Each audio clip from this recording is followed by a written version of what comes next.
Hello friends, পোস্টে আপনাদের সকলকে স্বাগতম। এই ভিডিওর মাধ্যমে মূলত জানবো বাংলাদেশের ফুটবলের যাবতীয় সকল ইতিহাস। বাংলাদেশ কবে থেকে ফুটবলের সাথে যুক্ত, বা কবে প্রথম ম্যাচ খেলেছে, কবে বাংলাদেশ ফিফার সাথে যুক্ত হয়েছে, বা কবে এশিয়ান ফুটবল কাউন্সিলের সাথে যুক্ত হয়েছে, বা বাংলাদেশের প্রথম ম্যাচের ফলাফল কি, কার সাথে কবে প্রথম ম্যাচ খেলেছিল, বাংলাদেশের সেরা সাফল্য কি ফুটবলের, বাংলাদেশের ফুটবলের র্যাঙ্কিংয়ের সর্বোচ্চ কত, সর্বনিম্ন কত এবং বর্তমান র্যাঙ্কিং কত, সব আপডেট মূলত থাকছে এই ভিডিওর মাধ্যমে। বাংলাদেশ ফুটবলের সম্পর্কে যাবতীয় তথ্য জানতে আপনারা চ্যানেলটি সাবস্ক্রাইব করুন এবং এই ভিডিও দেখুন, তাহলে মূলত সব কিছু জানতে পারবেন। তাহলে দেরি না করে দেখে আসি। বাংলাদেশ জাতীয় ফুটবল দল হচ্ছে আন্তর্জাতিক ফুটবলে বাংলাদেশের প্রতিনিধিত্বকারী পুরুষ জাতীয় দল, যার সকল কার্যক্রম বাংলাদেশ ফুটবলের সর্বোচ্চ নিয়ন্ত্রণ সংস্থা বাংলাদেশ ফুটবল ফেডারেশন দ্বারা নিয়ন্ত্রিত হয়। এই দলটি মূলত 1976 সাল হতে ফুটবলের সর্বোচ্চ সংস্থা ফিফা এবং 1974 সাল হতে আঞ্চলিক সংস্থা এশিয়ান ফুটবল কনফেডারেশনের সদস্য হিসেবে রয়েছে।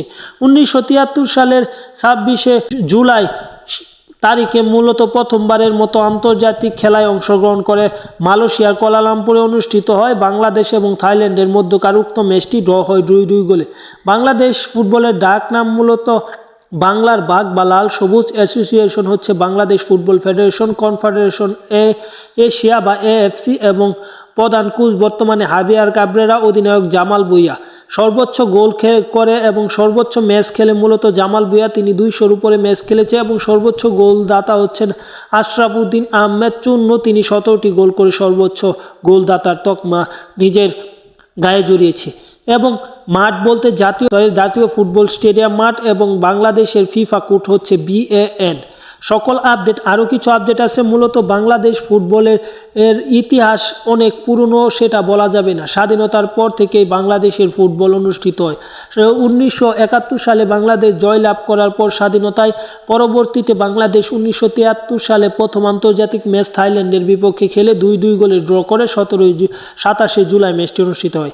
এবং বাংলাদেশের সবচেয়ে বড় জয় কোনটি, এই প্রশ্ন আপনারা রাখতেই পারেন। বাংলাদেশ ফুটবলের এখন পর্যন্ত সবচেয়ে বড় জয় হচ্ছে মালদ্বীপের বিপক্ষে, যে ম্যাচটাতে বাংলাদেশ 8-0 গোলের ব্যবধানে জিতেছে। বর্তমানে বাংলাদেশ মালদ্বীপকে হারাতে পারেনি, কিন্তু এক সময় মালদ্বীপকে বলে কয়ে হারাতো বাংলাদেশ। মূলত যে ম্যাচটা বাংলাদেশের সবচেয়ে বড় জয়, সে ম্যাচটা 1985 সালে অনুষ্ঠিত হয়, 23 ডিসেম্বর ঢাকায় অনুষ্ঠিত হয়। যে ম্যাচটি বাংলাদেশে অনুষ্ঠিত হয়েছিল, সেই ম্যাচটিতে 8-0 গোলের বড় ব্যবধানে জয় পায় বাংলাদেশ। এটা এখন পর্যন্ত ইতিহাস। পরবর্তীতে বাংলাদেশের সবচেয়ে বড় পরাজয় কোনটি, এটা বলতে গেলে দক্ষিণ কোরিয়ার বিপক্ষে বাংলাদেশ একটি ম্যাচে হেরে যায়, যেটা 9-0 গোলের ব্যবধানে। এই ম্যাচটা মূলত দক্ষিণ কোরিয়ায় ইনসনে অনুষ্ঠিত হয় 16 সেপ্টেম্বর 1979 সালে। এবং আরেকটা ম্যাচ আছে, যে ম্যাচটা বাংলাদেশের 9-0 গোলের 9-0 গোলের ব্যবধানে হারে ইরানের বিপক্ষে। সেই ম্যাচটা 1982 সালের 25 ফেব্রুয়ারি করাচিতে অনুষ্ঠিত হয় পাকিস্তানের। এবং বাংলাদেশ ফুটবলের এখন পর্যন্ত সেরা সাফল্য কি, এটা অনেকেই জানতে চান।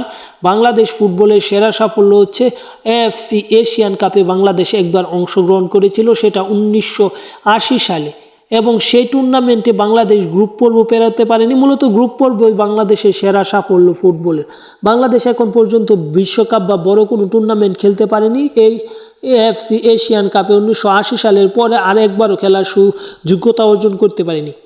এবং পরবর্তীতে আরেকটা বড় সাফল্য হচ্ছে এশিয়ান গেমস। এশিয়া গেমসে মূলত প্রত্যেকবারই প্রত্যেক দল খেলতে পারে, বাংলাদেশও তার বিকল্প নয়। বাংলাদেশ খেলেছে এবং এই এশিয়ান কাপে মূলত বাংলাদেশ অংশগ্রহণ করেছে অনেকবার। তার মাঝে 2002 সালে প্রথম অংশগ্রহণ করেছে, এবং শেষবারের 2021 সালে হয়তো অংশগ্রহণ করেছে। এবং বাংলাদেশের মূল বিষয় যেটা হচ্ছে 2018 সালে বাংলাদেশ প্রথমবারের মতো নকআউট পর্ব বা 16 দলের পর্বে উঠে, যেখানে বাংলাদেশের সবচেয়ে কঠিন ম্যাচ ছিল কাতারের বিপক্ষে। সেই ম্যাচটি জামাল ভুঁইয়ার গোলে বাংলাদেশ কাতারকে হারায়, এবং হারানোর মাধ্যমে মূলত বাংলাদেশের ফুটবলের ইতিহাসটি রচনা করে। এবং আরও সাফল্য আছে, সেই সাফল্য হচ্ছে সাফ চ্যাম্পিয়নশিপে বাংলাদেশ এখন পর্যন্ত 11 বার অংশগ্রহণ করেছে। 95 সালে প্রথম অংশগ্রহণ করেছে এবং 2023 সালে মূলত শেষবার এই টুর্নামেন্টটি হয়েছে এবং শেষ টুর্নামেন্টেও বাংলাদেশ মূলত সেমিফাইনাল খেলেছে। তার আগে 1999 সাল এবং 2003 সাল। 1999 সালে বাংলাদেশ ফাইনাল খেলে কিন্তু চ্যাম্পিয়ন হতে পারেনি। তারপর 2003 সালে বাংলাদেশ ইতিহাস গড়ে যেখানে বাংলাদেশ চ্যাম্পিয়ন হয় এবং এরপর থেকে বাংলাদেশ এখন পর্যন্ত আর ফাইনালি খেলতে পারেনি। বাংলাদেশের আরও কিছু সাফল্য আছে, সেই সাফল্যর কথা না বললেই নয়। বাংলাদেশ এখন পর্যন্ত গত যে এফসি এশিয়ান কাপ কোয়ালিফাই গেছে সেখানে ভারতকে হারিয়েছে। এটা বাংলাদেশ ফুটবলের এক নতুন ইতিহাস এবং বাংলাদেশ মূলত জাতীয় স্টেডিয়ামে খেলে যেখানে 36,000 ধারণ ক্ষমতা বিশিষ্ট স্টেডিয়ামে বাংলাদেশ তাদের নিজেদের সকল হোম ম্যাচ খেলে। সব কিছু মিলিয়ে বাংলাদেশ ফুটবলে বর্তমানে হামজা চৌধুরী, সমীর সুম কিংবা জামাল ভুঁইয়া, তারেক কাজী, জায়ান আহমেদ, ফাহমিদুলরা এগিয়ে নিয়ে যাচ্ছে এবং দেশীয় ফুটবলার বলতে গেলে রাকিব, মুরসালিনরাও, তপু বর্মনরাও ভালো করছে। সেই হিসেবে বাংলাদেশ নেক্সট টাইমে বিশ্বকাপ খেললে অবাক হওয়ার কিছু থাকবে না। পাশাপাশি এশিয়ান কাপ খেলা বাংলাদেশের জন্য তেমন বড় কিছু হবে না। এবং 2026 সালে বাংলাদেশের প্রথম ফুটবল ম্যাচ মূলত কার সাথে অনুষ্ঠিত হবে সেটা এখনও চূড়ান্ত হয়নি, কেননা মূলত এশিয়ান কাপ যে বাছাই সে বাছাইয়ে বাংলাদেশ সিঙ্গাপুরের বিপক্ষে একটি ম্যাচ খেলবে, তার আগে প্রস্তুতি ম্যাচ অনুষ্ঠিত হবে।